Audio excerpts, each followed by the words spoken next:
What's up, guys? Welcome back to Let's Play Gungrave Overdose! So now we're done with the tutorial level. We're finally moving on to the proper stage 1. We're going to be using the Seed Seeker to find out where it's coming from, how it's being made, and why. This stuff's worth 1,000 times its weight in gold. Huh. The woman in the white hair. Looks familiar. Take a look at this. He's reacting huge. What, that place must be wall-to-wall seed. Alright, so between every stage we have the same kind of setup as we did in the first game. Instead of being in Dr. Tokioka's lab, we're in the back of the truck. And we can get a brief, briefing here if we so chose, but there's no need as we are explaining everything as we go, and the characters explain it to us pretty nicely anyway. There's something strange going on inside.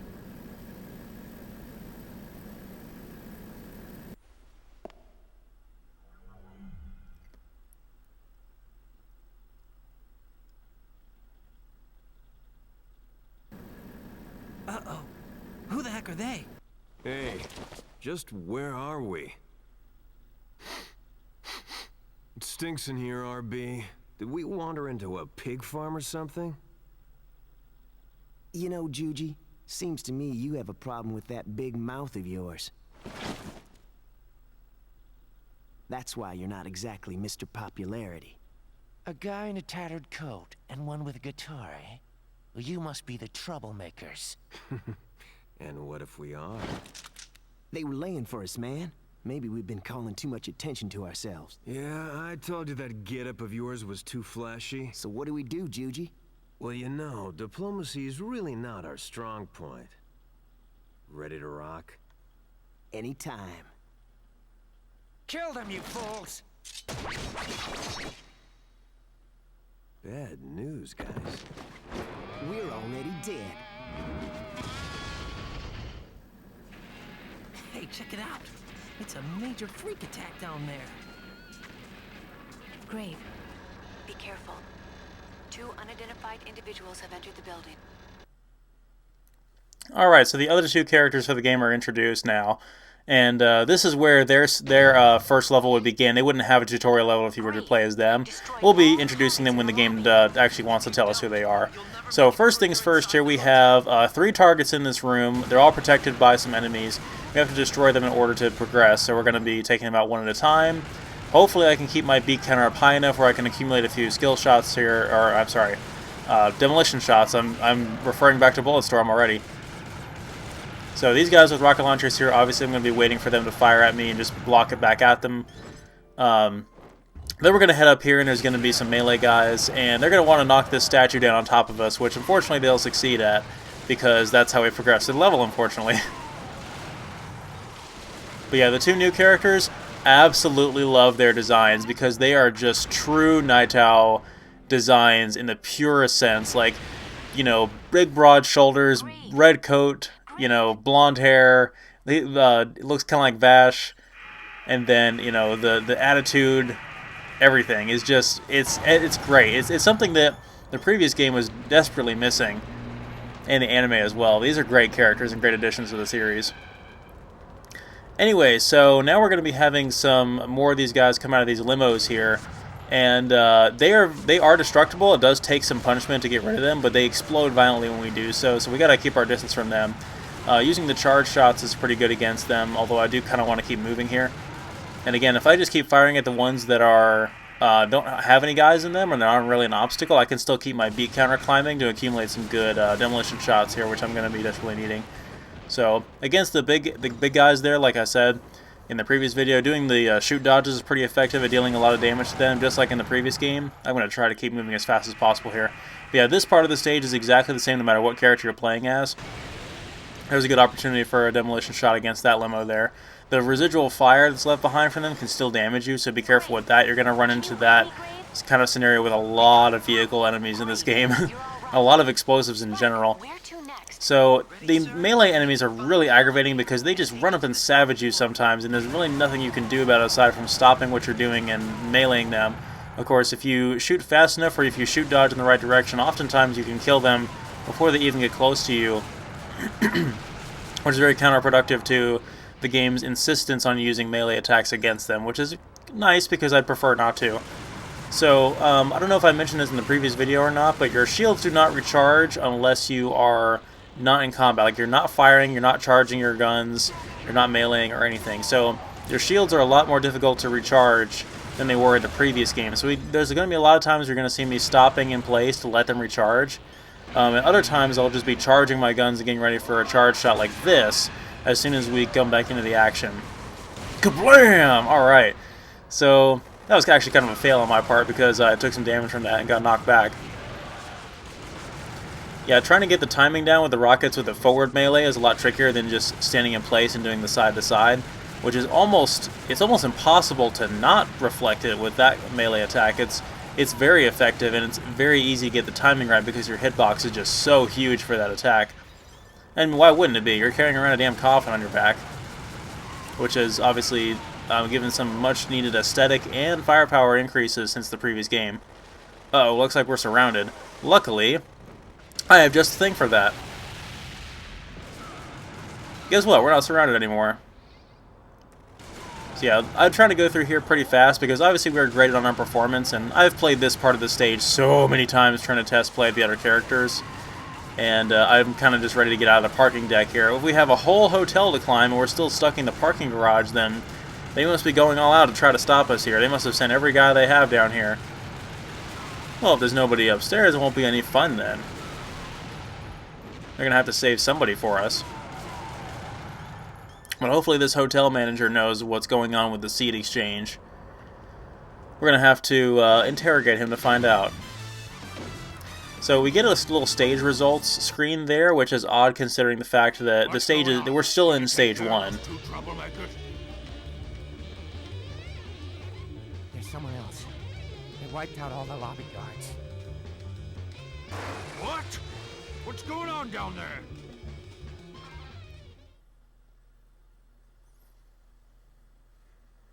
So even though Grave and the other characters are taking the same path to the parking deck, we still have to fight the same enemies, even though they would be going through there at the same time, if not one right after the other. So if the other two guys have already been through here, why would we have to fight these guys? But whatever, it's minor details. Yeah, burst mode is still incredibly effective in this game. And, of course, we can't be... It doesn't reward us for abusing it like it did in the previous game because your lock-on is still that much more effective and your mobility is that much better. Right here there's going to be some very techy things I'm going to be doing here. We still have the button that allows us to do a 180-degree spin, which I know I kind of nitpicked the existence of that when we had it in, what was it, Quake 3? But in this game, it's actually pretty useful, and it's actually very useful if you have your lock-on enabled and you're sort of side-strafing to keep the camera steady, because there is camera control in this game, but it's not super reliable. I just kind of like to turn Grave and then lock the camera in place whenever I want to face a certain direction. That's kind of how I control the camera in this game. But also, using that 180-degree rotation is very, very helpful in order to not only be facing the correct direction to fight an enemy, but also to get your camera just pointed around the correct direction, especially if you know enemies are going to be coming from behind you. Obviously, in this room, I'm just going to be using burst mode to get rid of all these guys. And eventually the elevator will continue upwards, so this is quite a fancy elevator you got here. And again, I'm just shoot dodging to get rid of the melee guys because I don't feel like charging my shots or meleeing them is just too time wasteful, honestly. But yeah, you'll see a lot of techie movement in this level, especially on these upper floors, because you'll see me just flip-flop back around to hit the guys behind me. Because rotating yourself a full 180 degrees just takes way too long. Not nearly as long as it did in the previous game, but it does take a long time, especially even if you're in burst mode. It's rotating your camera all the way around in burst mode takes a lot longer than just simply 180 degrees spin and locking onto the enemy you're trying to kill. You can't go any farther. We don't have any choice. Well, it looks like these jerks with rocket launchers blew out one of the floors here, so we got to go inside the hotel rooms and find our way through. Maybe we should bash our way through with the coffin. Grave's pretty strong for a zombie, don't you think? Well, that's part of the necrolization process, I suppose. They'll have super strength. Maybe we'll actually find out how that works in this game. I think we will. Let my shields recharge here. I think this is where I discovered the fact that your shields do not recharge if you are charging your guns. So I've got to wait on that a little bit. There we go. If I didn't say so before, you can actually recover health in this game, but you do not have the demolition shot that you can just consume in your menu to restore your health. They did away with that in this game for balancing, I believe. And instead, they made it to where you don't actually have to go into the start menu to change your demolition shots, which is great. I do have every demolition shot unlocked, as I said before, but I won't be abusing them until a time where I feel like they are actually relevant, like you would have them unlocked in a normal playthrough, because this is technically New Game Plus, only from the standpoint that certain demolition shots are unlocked, like the Tier 3 ones that wouldn't be unlocked at this point in the game, and we'd have to actually play through to the point where they are unlocked, but only be using them where I feel like it's cinematic and relevant, also where it's effective against a particular boss, because there's one or two that are just boss destroyers, frankly. But again, nothing abusive, and I don't feel like it's taking advantage of the fact that we've already beaten the game, because it's really not a New Game Plus mechanic. We're not any more powerful than we would be normally, so, but it's pretty much how the first game is, where if you do a new run through the game, you have all your stuff unlocked. But again, I don't think it really is very abusive. We will be doing something against the upcoming boss here, but it's mainly just to be a show-off. It's not really to be abusive in any way. So again, we're back in the elevator room here to go up to the next floor, and of course we're going, I don't know why we couldn't have just taken the same elevator all the way up to the top, but you know, it's whatever. Using burst mode again to take on these guys. These, the big enemies with the machine guns are dangerous, obviously, but not nearly as dangerous as they will be later on. It's just like a regular M60 machine gun, which is pretty powerful, but nothing against what we have with the Cerberus guns. And these random guys rappelling down from the ceiling, these are just thugs, these are just mafia guys. I mean, they really are not, they're members of whatever this underground organization is that's distributing seed. They're not really trained soldiers or anything like that. But then again, neither are we. We were like that when we were alive. Just a thug, essentially, a street rat, and then we came into power the same way these guys did. We had a lot of good training, and of course we're a better shot now that we're dead than when we were alive. So same thing here, there's going to be some more enemies as soon as we come out of the elevator. And I've actually maxed out on demolition shots now, so I should be able to abuse some of the more powerful ones if I chose to. But I'm not super crazy on that yet. I'm going to wait until we get to... There's a little mini-boss coming up here soon that I want to deal with using demolition shots. It takes a very long time to deal with this guy, so we're going to be hopefully optimizing our strategy here. Yeah, this is one of those times where, like I said, standing in place to use burst mode is really not a good idea when you have the melee enemies coming at you. That's where the game punishes you for trying to abuse burst mode, because while it is a sound strategy, with the increased movement in this game, you really do not play this game the same way you did the first one. Alright, so we have a little mini-boss here against a helicopter. There's not quite as much supernatural nonsense happening in this game overall. I mean, there's some ridiculous supernatural stuff later in the game, but right now it's just like, you know, fight mafia guys with machine guns, fight a helicopter, fight tanks and crap, fight military stuff. It's kind of straightforward. Obviously, we still have the sort of anime style art style, the borderline cel-shaded art style, I want to say. So the one thing about the helicopter is when he's firing the missiles, obviously that's our opportunity to not only not take damage, but deal a lot of damage back to him. He does have a health bar on the screen, although if you're far away enough, it won't appear. I do kind of want to take a breather over here to heal. He can't hit us at all if we're back here, so that's one thing we can abuse. The machine gun, though, obviously we can't block unless we drop our coffin down, which is really not even worth it. And we can take a lot of damage from that, so I want to be careful. But when he uses the the rocket launcher, on the other hand, that's when we can avoid taking damage and deal it back at him. If I actually take a rocket directly and eat that damage, I just feel incredibly guilty, because it's like, how could I mess up so bad? I had the perfect opportunity to not get hit, and I got hit anyway. Of course, that the frame of the window there is eating all the rockets right now. I could have probably taken this guy out by now had I been thinking it through. Occasionally he'll do a little side sweep like that with a machine gun. That can actually stagger us, I believe, if it hits us. Alright, that was a lucky shot there, and that just goes to show you the ridiculous hitbox for our melee attack and blocking those rockets like that. It's very forgiving, thankfully. Okay, that deals with that. I actually didn't get a chance to use a demolition shot. Incoming. Helicopter is Oh, come on. Well, we won't be coming back the way we came. This is another example of what I was talking about with the techie movement. I deliberately moved forward so I could flip-flop back around to... I've got to come up with a better term for that than flip-flopping, but, I mean, that's about all I can come up with right now. I could just say rotating, I suppose, but... Yeah, the loading screens have the weapons for the main playable characters, but I'm trying to cut out as much loading as I can in this game so you guys don't have to sit through it, because there's quite a bit of... It's not the loading screens are obscenely long, because they're not, it's just there's so many of them. Be careful, Grave. All the transitions I feel like are at pretty appropriate times though, because as I said, we're still in stage 1, but we got a stage clear screen earlier, which again doesn't make any sense. But we usually only get them, like I said, at the end of the stage, which is the same way as the first game, but the stages are much longer in this game, of course. This has already been like the length of the first 2 or 3 stages combined in the first game. I think we managed to fit stage 1 and 2 in the first video of the first Let's Play. But yeah, this game does have a lot more stages, and they're a lot longer overall. They also managed to mix the story exposition in the missions, so there's not as much of a... it's more cinematic that way. The story is paced better, and it's not as arcadey as the first one. The first one was very arcadey.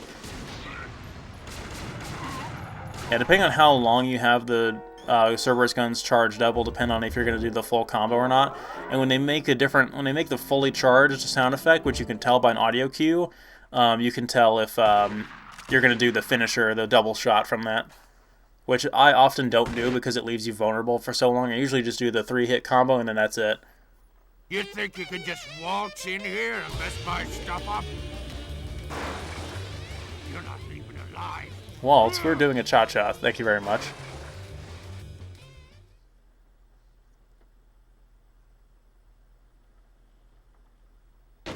Alright, it's time for a boss battle against the hotel manager and his ridiculous mecha machine gun chair thing. Okay.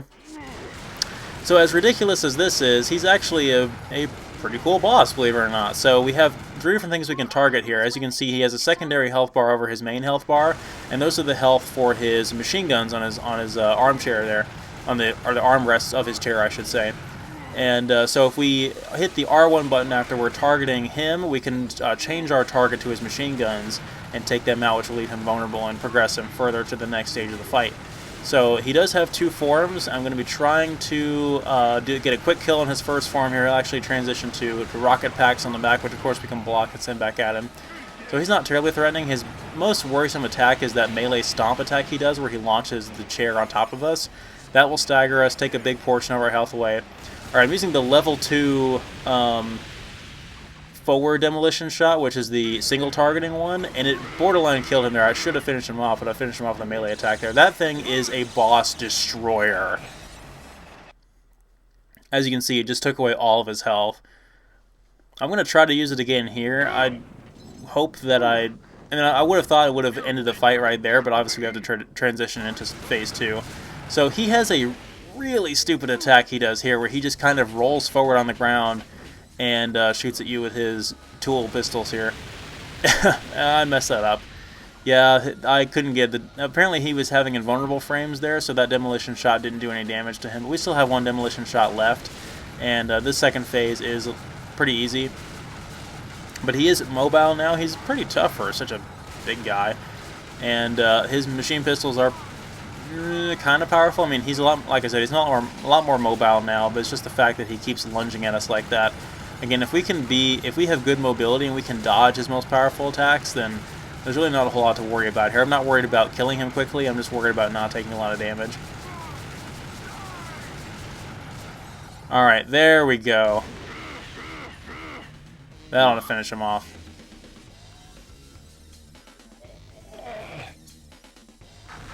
With the explosion and everything. Kick ass.